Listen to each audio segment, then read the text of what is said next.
জাতীয় নির্বাচন যত ঘনিয়ে আসছে ততই বেড়েছে রাজনৈতিক জটিলতা।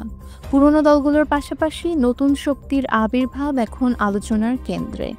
জুলাই আন্দোলনের ধারাবাহিকতায় গঠিত জাতীয় নাগরিক পার্টি বা এনসিপিকে ঘিরে এখন জোট রাজনীতিতে চলছে নতুন হিসাব নিকাশ।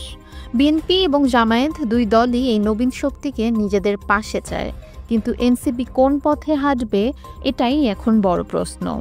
বিএনপি দীর্ঘদিন ক্ষমতার বাইরে, তাই তারা এখন মাঠে ফেরার জন্য খুঁজছেন নতুন জোট এবং নতুন মুখ।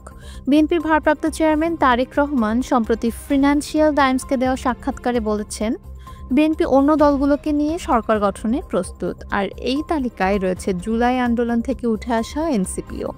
অন্যদিকে জামায়াত ইসলামী মনে করে অভ্যুত্থানের আবেগ এখনও জনগণের মধ্যে জীবন্ত, তাই সেই আবেগকে কাজে লাগাতে এনসিপিকে পাশে চায় তারা।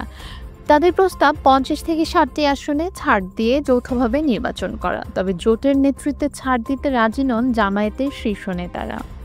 এনসিপির ভেতরেও মতবিরোধ তীব্র। একাংশ জামায়াতের সঙ্গে যাওয়াকে ডানপন্থী ইমেজের ঝুঁকি মনে করছে, অন্যরা চায় মধ্যপন্থী অবস্থান বজায় রাখতে।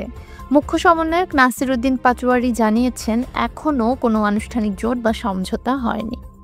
এখন দেখার বিষয় এনসিপি কি স্বাধীন অবস্থান ধরে রাখবে নাকি বাস্তবতার রাজনীতিতে বৃহত্তর জোটের অংশ হয়ে যাবে।